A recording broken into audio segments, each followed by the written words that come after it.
अस्सलामु अलैकुम वरहमतुल्लाहि वबरकातुहू अल्हम्दुलिल्लाहि रब्बिल आलमीन वस्सलातु वस्सलामु अला अशरफिल अंबियाइ वल मुरसलीन नबीना मुहम्मद व अला आलिहि व अस्हाबिहि अजमईन व बाद।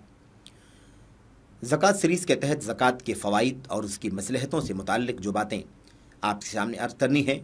उस सिलसिले की इस वक्त हमारे सामने जो बात है वो ये है कि ज़कात और सदक़ात की अदायगी से इन्फ़ाक़ फ़ी सबीलिल्लाह के नतीजे में जो फ़वाइद हासिल होते हैं, उनमें से एक फ़ायदा ये भी है कि ज़कात और सदक़ा और इन्फ़ाक़ करने से मेरे भाइयों माली, इसी तरह से समाजी और इसी तरह से अखलाक़ी जराइम का भी ख़ात्मा होता है। यानी सदक़ात और ज़कात अगर मुसलमान अपने मालों में अदा करे और मुस्तहिक़ीन तक, ज़रूरतमंदों तक, गुरबा, फ़ुक़रा, मसाकीन, मुहताजीन, कल्लाश और मफलूकुल हाल लोगों तक अगर अपना माल ज़कात का सदक़े का पहुँचाए तो उसका एक बहुत बड़ा फ़ायदा ये भी है कि उसके नतीजे में समाजी जराइम का ख़ात्मा होगा, माली करप्शन का ख़ात्मा होगा, अखलाक़ी और इज़्ज़त व नामूस को पामाल करने वाले जो जराइम हैं उसकी भी रोकथाम होगी। और मेरे भाइयों, अगर ऐसा न किया गया तो इसका मतलब ये है कि फिर समाज के अंदर मालों में हमारे और इसी तरह से अखलाक में जो जराइम दिखाई दे रहे हैं उसके पीछे कहीं न कहीं ज़कात की अदम अदायगी का भी दखल है, सदक़ात और इन्फ़ाक़ फ़ी सबीलिल्लाह से जी चुराने का भी दखल है और बुख़्ल और कंजूसी का सबूत देने का भी नतीजा है। मेरे भाइयों, तो आप इस बात को समझें कि माल अगर ख़र्च किया जाए ज़कात सदक़ात के ज़रिए से गरीबों तक, मुस्तहिक़ीन तक उनकी ज़रूरतें पूरी हो जाएं, तो मैं समझता हूँ कि मेरे भाइयों इसके ज़रिए से ये सारे जराइम इंशाअल्लाह तबारक व तआला ख़त्म हो जाएंगे। मिसाल के तौर पर अगर मुस्तहिक़ है, ज़रूरतमंद है, फ़कीर है, मुहताज है और उसके पास कहीं से माल नहीं है, इनकम का रास्ता नहीं है और ज़कात का मुस्तहिक़ है, सदक़ात का मुस्तहिक़ है, लेकिन हम उसे ज़कात व सदक़ात नहीं दे रहे हैं, तो नतीजा क्या है कि वो अपने पेट भरने के लिए चोरी करेगा, अपना पेट भरने के लिए डकैती करेगा, अपना पेट भरने के लिए ज़िनाकारी, बदकारी का रास्ता अख्तियार करेगा, औरतें जिस्म फरोशी के रास्ते पर चल पड़ेंगी, इग़लाम का काम चलेगा, दीगर बहुत सारे इस किस्म के जराइम और फ़वाहिश व मुनकरात समाज के अंदर पनपेंगे, बढ़ेंगे। और मेरे भाइयों, इस सिलसिले में हमें ये बात तस्लीम करनी पड़ेगी कि समाज के अंदर हर आदमी फ़ी नफ्सिही माल की हवस के बुनियाद पर चोर नहीं होता, बल्कि बहुत सारे लोग अपनी माली मजबूरियों की वजह से, अपने पेट न भरने की वजह से, अपने जिस्म को न ढक पाने की वजह से या अपने बच्चों के कलेजों के जलने की वजह से ये जराइम करने पर मजबूर होते हैं, जबकि वो हमारी ज़कात के मुस्तहिक़ होते हैं, हमारे सदक़ात के मुस्तहिक़ होते हैं, लेकिन हम ज़कात सदक़ात नहीं देते हैं। उसके नतीजे में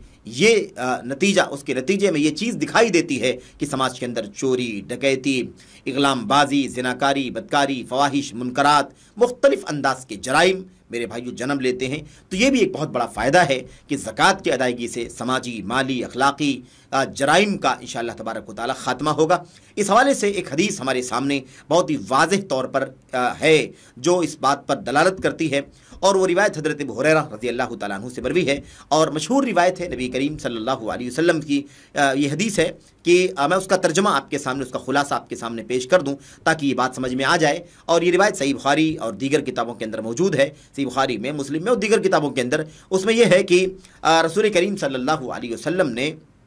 फरमाया कि एक शख्स ने, और इस शख्स के बारे में बताया गया है कि ये बनी इसराइल का था, यानी पिछले ज़मानों में से जो बनी इसराइल का दौर था उस ज़माने का, उस दौर का कोई आदमी था। उसने कहा आज रात मुझे ज़रूर सदका करना है, और फिर मेरे भाइयों उसने इरादा किया और फिर अपना माल सदका लेकर के निकला और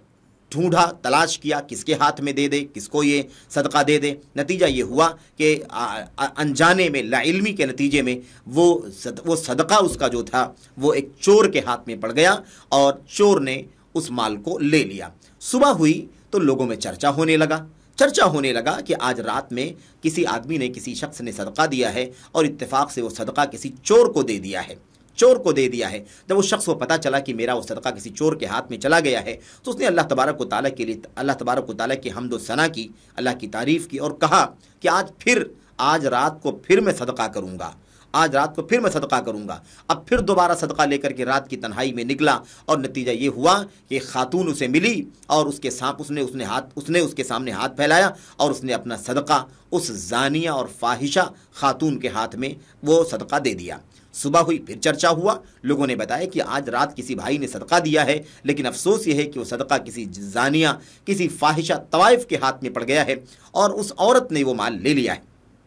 اس شخص نے پھر اللہ تبارک و تعالیٰ کی تعریف کی اور کہا کہ اللہ تبارک و تعالیٰ کی تعریف کی اور کہا کہ کل رات میں نے صدقہ دیا تو ایک چور کے ہاتھ میں چلا گیا، آج رات پھر میں نے صدقہ دیا تو اتفاق سے وہ ایک زانیہ اور فاحشہ کے ہاتھ میں چلا گیا، چلو ٹھیک ہے آج رات پھر میں صدقہ کروں گا، ہو سکتا ہے کسی اور نیک آدمی کے ہاتھ میں لگ جائے، اس طرح کے کسی آدمی کے ہاتھ میں میرا صدقہ نہ جائے۔ اور ہوا یہ کہ رات میں صدقہ لے کر کے نکلا اور پھر نتیجہ یہ ہوا کہ رات میں کسی شخص کو اس نے صدقہ دے دیا اور صبح پتہ چلا تو معلوم یہ ہوا کہ وہ صدقہ جس آدمی کے ہاتھ میں گیا ہے وہ صدقے کا مستحق نہیں تھا، بلکہ وہ مالدار تھا، ضرورت مند نہیں تھا، لیکن افسوس یہ کہ اس نے ہاتھ پھیلایا اور اس شخص نے اپنا وہ صدقہ اس مالدار کے ہاتھ میں دے دیا۔ اب اسے پتہ چلا کہ مالدار نے صدقہ لے لیا ہے، اس نے پھر اللہ تبارک و تعالیٰ کی تعریف کی اور کہنے لگا میں نے لا علمی میں، اے اللہ میرے لا علمی میں اپنا صدقہ ایک چور کے ہاتھ میں دے دیا، ایک زانیہ اور فاحشہ کے ہاتھ میں دے دیا، ایک مالدار جو ضرورت مند نہیں تھا اس کے ہاتھ میں دے دیا۔ اس طرح سے اسے افسوس ہوا کہ میرا صدقہ کسی اچھے آدمی کے ہاتھ میں نہیں گیا، ان لوگوں کے ہاتھ میں چلا گیا۔ بہرحال روایت میں ہے کہ اس نے خواب میں دیکھا کہ کوئی کہنے والا اس سے کہہ رہا ہے، اسے کہا جا رہا ہے جہاں تک رہی بات چور کے ہاتھ میں تم نے صدقہ دے دیا تو کوئی بات نہیں ہے،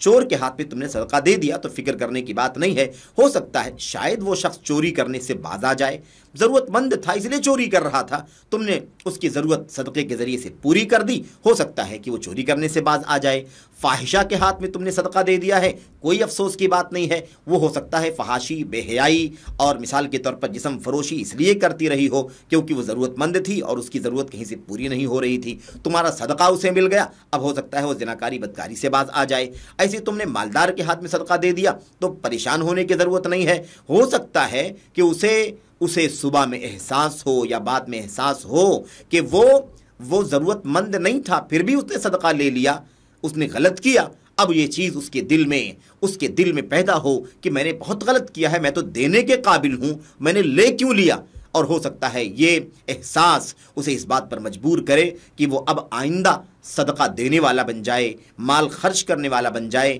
لوگوں کی مدد کرنے والا بن جائے۔ تو آپ محسوس کریں میرے بھائیوں، میرے بزرگوں، کہ یہ صحیح بخاری مسلم کی روایت ہے، اس سے بالکل واضح ہوتا ہے کہ بلا شبہ ضرورت مند شخص ہو سکتا ہے کہ ضرورت کی بنیاد پر چوری کر رہا ہو، کوئی خاتون ہو ضرورت کی بنیاد پر جسم فروشی، زناکاری، فحاشی کے راستے پر چل پڑی ہو سکتا ہے کوئی مالدار ہو اور وہ ہوس اور لالچ کی بنیاد پر لے لیکن بعد میں اسے احساس ہو، تو یہ ممکن ہے اور یہ بہت ہی واضح دلیل ہے میرے بھائیوں کہ سماج میں، سوسائٹی میں جو جرائم دکھائی دیتے ہیں، چوری کے، ڈکیتی کے، اسی طریقے سے اخلاقی جرائم دکھائی دیتے ہیں، ان تمام چیزوں کا انشاءاللہ تبارک و تعالی ہماری صدقات کے ذریعے سے، ہماری زکوات کے ذریعے سے خاتمہ ہو سکتا ہے، کیونکہ سماج میں بہت سارے لوگ ہیں، سب کے سب یوں ہی مجرم نہیں ہوتے بلکہ مجبوریاں انہیں مجرم بنا دیتی ہیں اور جرم پیشہ بنا دیتی ہیں، جرم کے راستے پر ڈال دیتی ہیں۔ تو ہمارے صدقات و زکوات کے ذریعے سے میرے بھائیوں ایک فائدہ یہ بھی حاصل ہوگا کہ سماج، اخلاق